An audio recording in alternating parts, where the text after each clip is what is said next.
respect, and I want my damn respect too.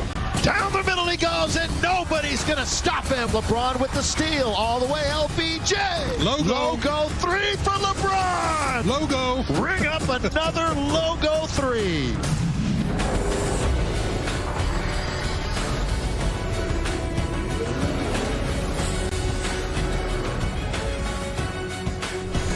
An NBA Finals preview? The answer, of course, is yes. But the best in the West take on the best in the East as the Lakers meet the Sixers for the first time this season. Tip-off here on Spectrum Sportsnet is coming up at 4:30. Hello and welcome to Access Sportsnet Lakers, brought to you by your Southern California Toyota dealers. Chris McGee, James Worthy, Allie Clifton, Brezin Trudell will join us a little later on. The Lakers in the middle of a 4-game road trip. Should be a great one tonight.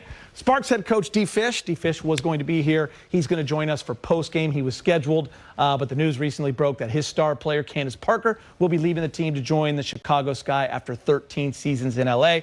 We are friends with Candace. We work with Candace. We wish her luck with her new team. All right, let's get right to it. It's going to be a fun one. Lakers will look to continue their historic start on the road tonight in Philly. They have won 10 straight away from Staples to start the season. That is tied for fourth best start on the road in NBA history. Remember the Warriors that year when they won, 74, 73 games? They were 14-0 in the road. The Spurs were 13. The Celtics have done it twice at 10. And here are the Lakers. Big game, a win tonight in Philly. Lakers got that Celtic you-know-what on the horizon coming up on the weekend.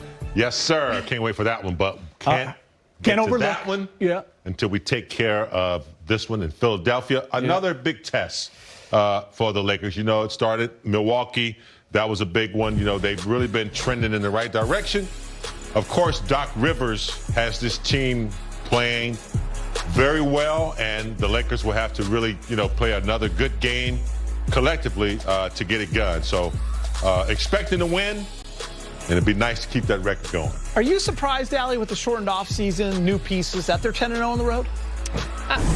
I think I'm more just impressed. Yeah. I don't know if we can be surprised just knowing how much this team valued the defensive end of the floor, bought into what it would take to be champions, and wanting to run that back.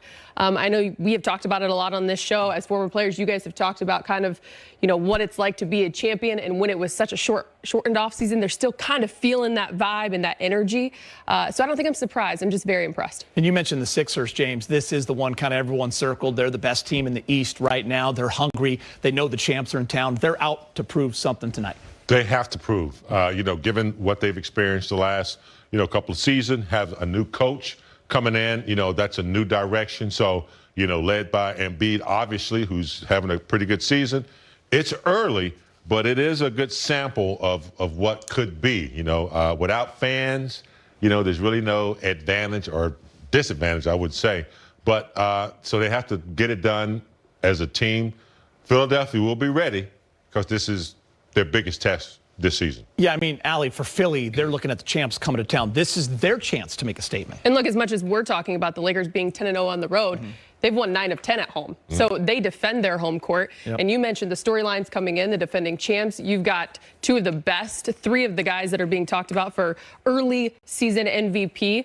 But also, and then Dwight and Danny and all those fun storylines. But I think something to keep in perspective, which I found interesting when I looked this up, was that of those 12 wins that Philly has this season, only 2 have come against teams that are 500 or better. That was against Boston without Jason Tatum. So, look, you can say that they've handled their business and beat the teams that they're supposed to, but I think this one sets up to be a different kind of matchup. And as we kind of go to the Lakers, LeBron James, he has great games all the time. We always run out of ways to describe him, but the special ones are really fun to talk about and watch, James. And he had one of those in Cleveland. 46 points, 19 of 26, 7 of 11 from 3. It was one of those nights where you knew he had it going early and everyone just watched. 21 points in the fourth quarter. That's one of his best fourth quarters of his career, James. He put on a great show. And to me, it all started with the Milwaukee game. Not getting the MVP, going into Milwaukee, proving himself there. Then AD going to Chicago, going home. And then, of course, LeBron. I mean, Alec can speak to this. That's his place. He talks about how he missed his kids, what Akron meant to him. Started in Cleveland, went to Miami, came back to Cleveland, gave them a championship. So, yes, I can't imagine it not being a special moment when he goes home, say he saw his mom, saw his uncle. So, yes, he put on a show. Allie, I've been wanting to ask you this for a couple of days. You've seen all his games for 7 years. It's always good games. A lot of great games, but there are special ones. Was that a special one? Oh, it sure seemed like it. It's special just because, you know, as Anthony Davis said right away in the postgame, when he's putting up 17 in the first quarter, you know he's on to something. Yeah. Then you see that he's got his fadeaway going, and then you add the element to the fan who I know very well, and since the name is out there, and Jason Hillman, it completely shocked me that he would take it to that level. Drop the name. Completely had a moment there. And I think what we've learned is when it comes to players like that, they don't need a lot of extra motivation, but that's something that they use to fuel them. Remember the virtual fan in the bubble? Lakers would put Jason Gilman in there every single time, right? When it was a Laker home game, just put his face right there.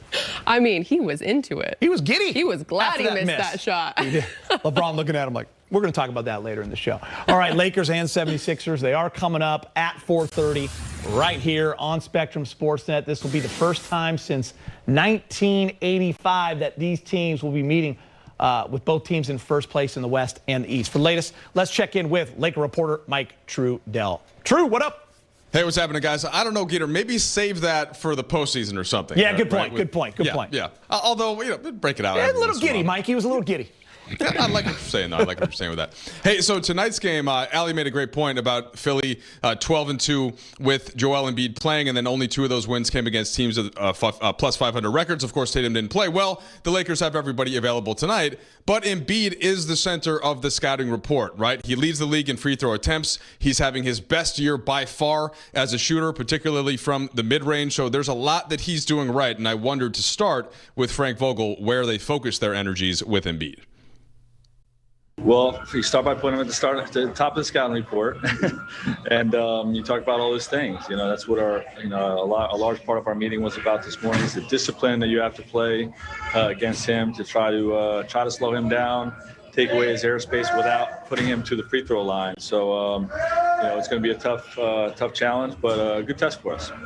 I know it's a little different that you don't get the chance to spend a lot of time, but just having Danny and Dwight there, what they meant to the team last year and what you've seen from them here in Philly so far. Yeah, I miss those guys. It's tough to see them on different teams.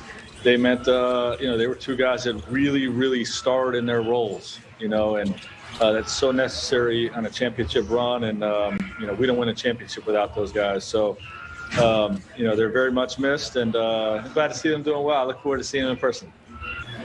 Hey, Frank, I kind of wanted to ask you about seeing those guys in person because normally on this trip, this might be an opportunity for you to see Dwight and Danny sort of off, maybe dinner last night, and I'm sure you have family in this area that would normally come to this game.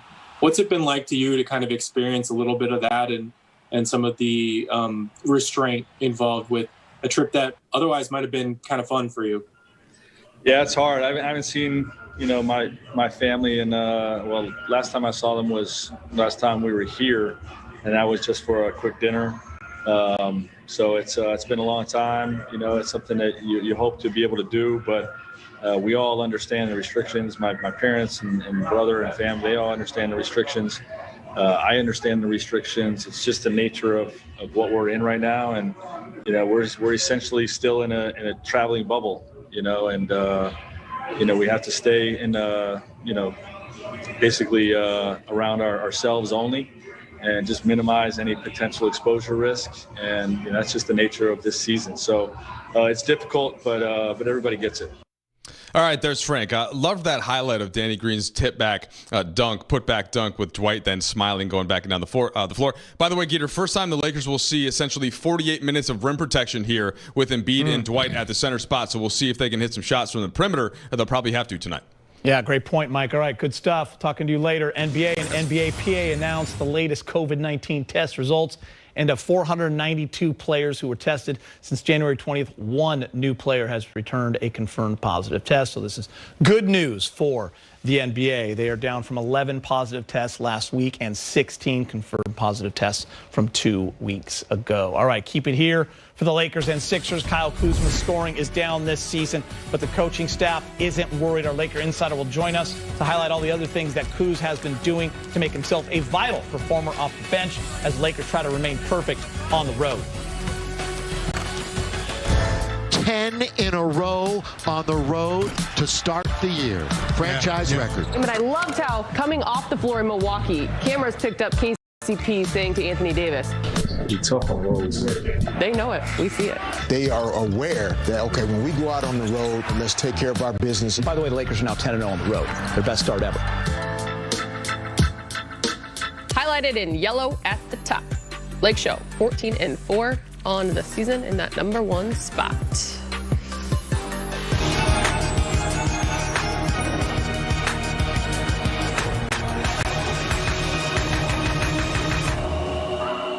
With that said, we want to welcome in our Lakers insider, Mike Bresnahan, as it's time for Brez's three-point play. 3 things that you are looking forward to in this game. And Brez, you want to begin with a possible MVP matchup tonight.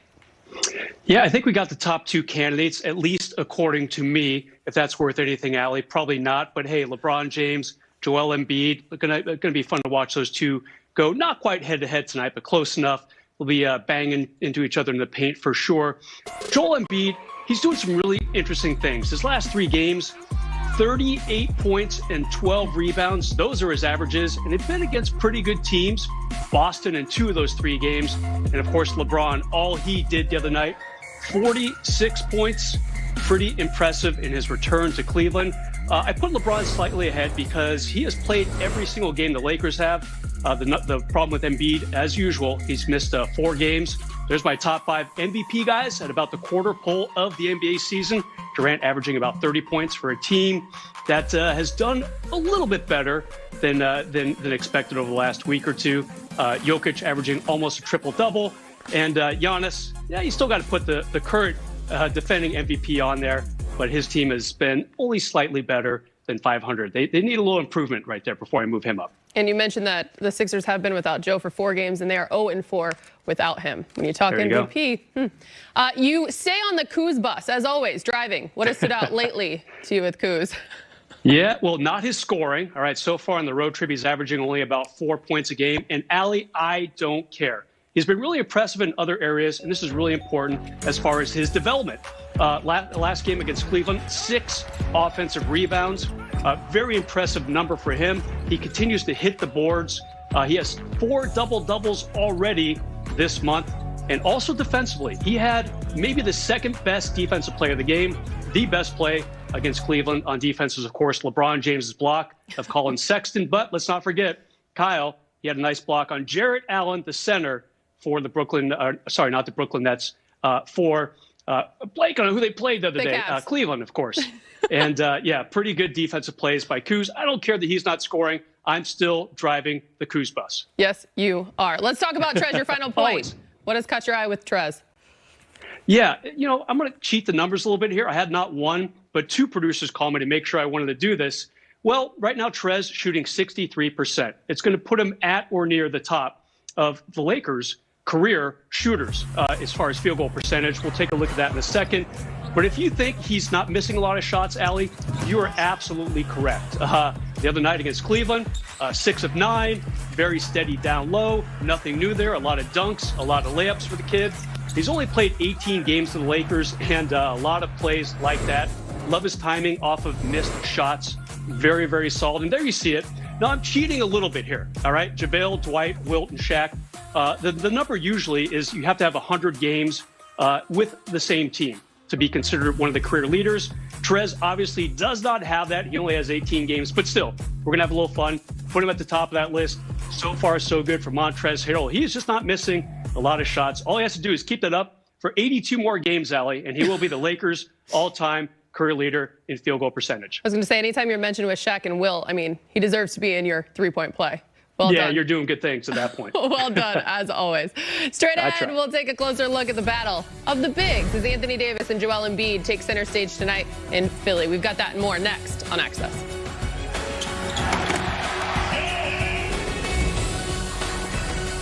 Celtic game. That's the only one not seen on Spectrum. That's an ABC game, but of course we'll have the pre and the post for you. Monday, it's at Hawks. And then they return home February 4th to face the Nuggets. Joel Embiid, guys, having a great year in the MVP conversation. He absolutely loves to feast against the Lakers. 31 points per game.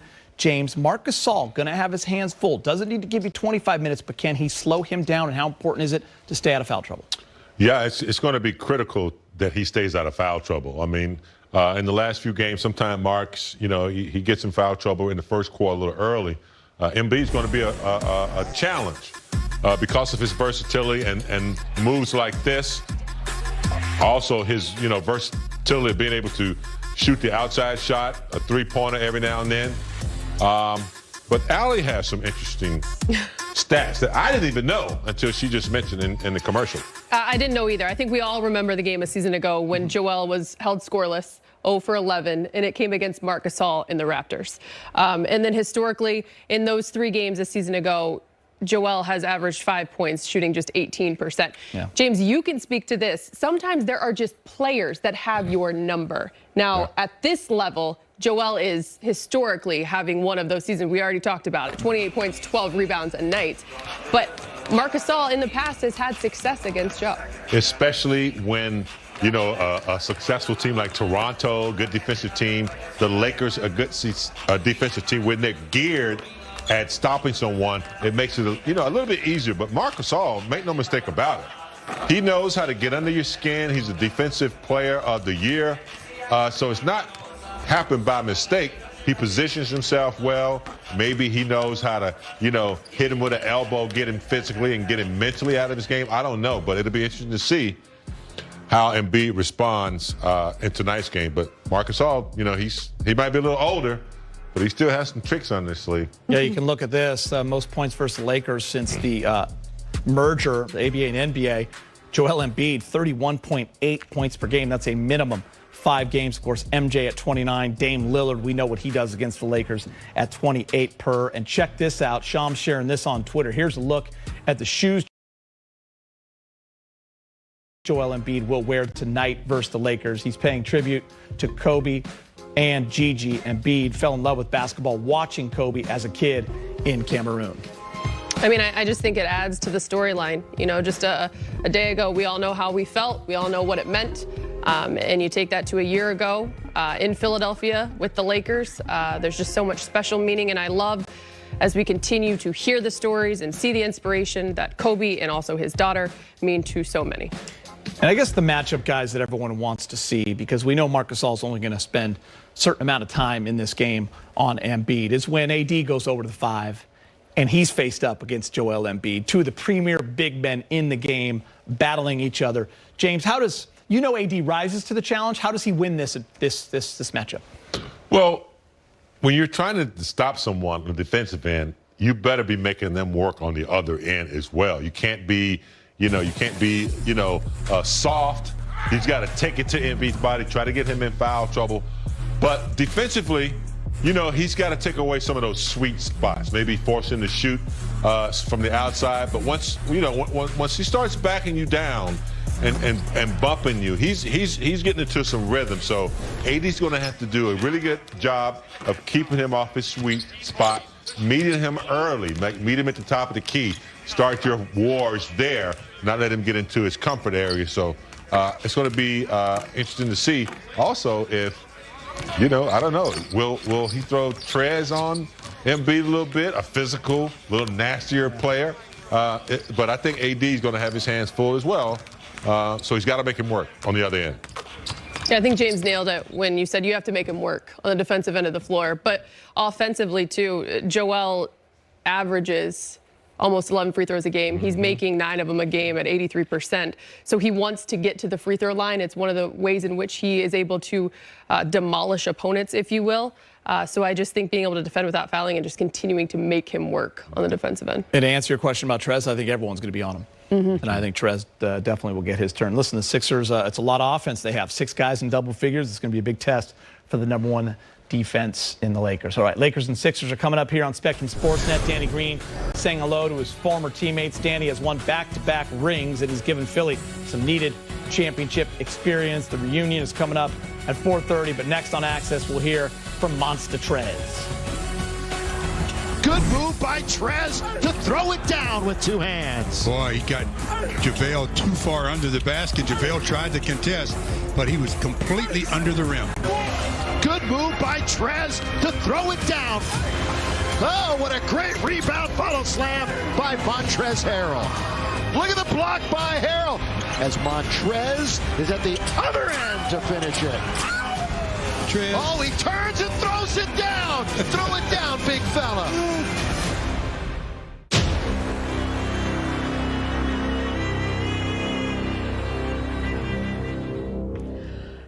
Beast mode is what we call it when Montrez hits the hardwood. It's all about energy. But as Marc Gasol told us a few games into the season, and what Trez continues to show us, it's not just energy. Trez boasts skill that makes him one of the most dynamic players in the league. We'll get into his numbers in just a moment. But first, the man who celebrated turning a year older yesterday, Montrezl Harrell, joins Mike Trudell.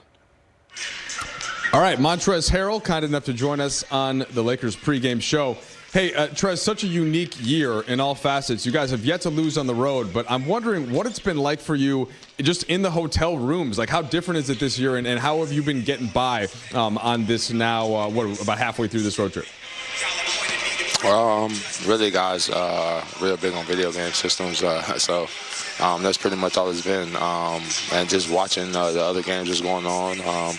The guys are real big on football here, so we've been paying attention to a lot of those games and just getting together in the meal rooms and, social distancing and watching those games. So it's just more so just a lot of more team bonding and the restrictions that we have. But, it's been cool, really.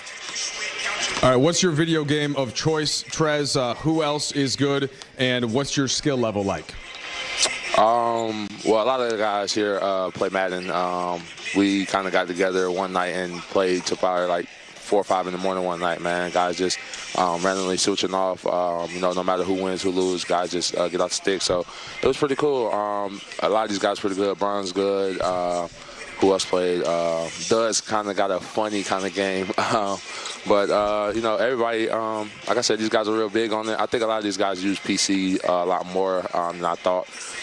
So, that's not really more so my area. AD's trying to get me to converge to it. As far as games, like I said, a lot of guys play Madden. I don't know if many guys play 2K. Call of Duty is real big over here. I'm an Apex player with my guys from back home. So it's a lot of games, man, that guys try to get active with. But, you got so much time on your hands that you're going to try to find something to do. For sure, got you there. I can see you as a defensive end. Trez, I don't know if you played football back in the day. Yeah. Maybe tight end. Yeah, I played all the way. Played all the way up until my senior year of high school, and then I went to my prep school in Hargrave. And coach kind of made me put it down. I could have went to school for football, but I kind of fell in love with this game a lot more than I did with the football. My brothers and them, that's kind of their field and what they kind of pursued in as far as school. I believe that. Yeah, I believe that with the size, with the hands, with the first step out. What was your position? I actually played tight end, defensive end, wide out, and I was actually the punter. Oh, okay. All right, all kinds of skills. All right. Hey, one quick basketball question for you. I could go on about video games for a while. Just key to the game tonight with this Philly team and how well Embiid's playing inside, Trez. I think we got a great game plan. Like I said, coming into a lot of our games, man, our coaching staff does a great job of putting together a game plan and taking guys out of what they want to do well. And we've been doing great this far on the road with doing that, and we're just trying to do the same thing tonight. So we know it's going to be a tough challenge with the way he's been playing in the inside, but I think we got a great game plan to, kind of throw some of that off. And hopefully we're coming out with another win on the road again. Hey, appreciate the time, man. Thank you. I'd be scared of him on the football player. Punter, I didn't see that one coming. Big game, tried baseball for a while, but couldn't hit the curveball, man. Couldn't hit the curveball. All right, so led by guys like Caruso and Montrezl Harrell. Lakers bench is shooting a robust 48% from the field this year. James, Montrez, he's so efficient and just around that hoop, man. He's a beast. Well, obviously you got LeBron and AD. You can call their numbers. You can go to them. Montrez has proven that you can go to him in the post, and he's a beast in there. He's very quick. He has a quick awkward kind of first step and finishes with authority. He's always looking for the contact. Contact doesn't affect his shots a lot. So, yeah, he's a beast. He's got little jump hooks in there real quick. I always liked him when he was in Louisville. He was way more offensive-minded on the college level. Obviously, his game is more of an energy, offensive rebounding, pick and roll kind of a guy. But when you don't have AD or LeBron, you can go to Montrez, and he can give you some efficiency down in that post. A lot of dunks, too, right? Big game. You saw what he did to JaVale right there. He sticks it. All right, Allie, what impact has the reigning sixth man of the year had on this Laker bench, in your opinion? Look, I think that interview he just did with Mike Trudell, wideout, tight end, punter, what was the other one? Defensive end. Defensive end, yeah. Defensive end. This is a guy who is accustomed to and knows how to wear many hats, and he does it well. I think what we have seen this season, what we've all fallen in love with, is the fact that he accepts whatever role is given to him. He does it with the most energy, and I think that that wears on others in a positive way. You know, you have in the rundown right here, you kind of set me up for it. You think of a guy like Kuz, who's benefiting off of that energy, off of the spacing, off of just the desire to give more to this team. And I think you tip your hat to a guy like Trez. He's not even a starter. This is a reigning sixth man of the year who continues to shine in his role, be a star in his role, and he's doing it very well. You know, we've seen Lou Williams, and that's where he gives a lot of credit to guys that have starred in that role. Lamar Odom, once he became that sixth man and really embraced it, and he was so good at it, James, the positive effect it has on everyone that comes onto that court with you in that unit. It may be the most vital position after the game starts. You got your starters.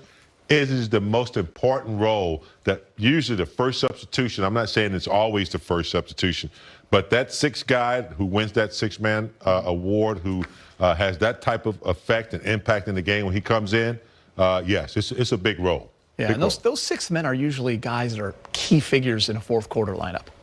Oh, you know? Absolutely. Yeah. I mean, because I think a lot of what they bring to the table is first and foremost that energy.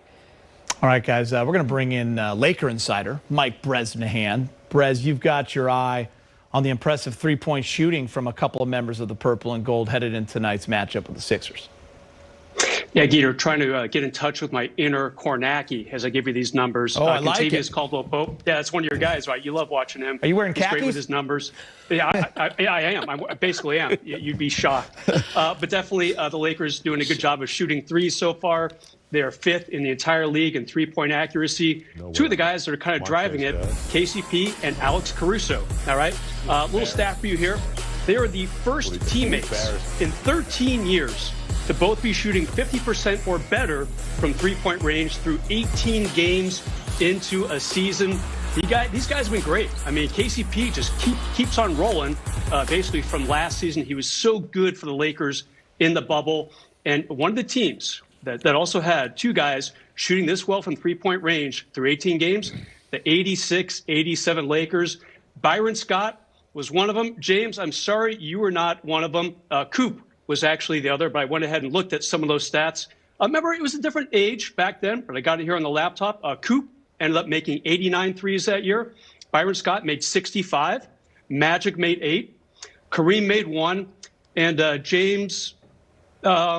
yeah, you guys should probably Brez, if I'm not in the top 3, don't bring me up, okay? I think my mom's calling, guys. I should probably go right now. Brez, I don't know, James, your Wi-Fi. Something's wrong with your Wi-Fi. We got to let you go, man. Sorry, bro. That was all right. All right, good stuff, Brez. I like those stats. All right, we're getting closer to tip-off. This is the third straight game on this road trip that will be a homecoming for one of the Lakers. We've seen your threes, Brez.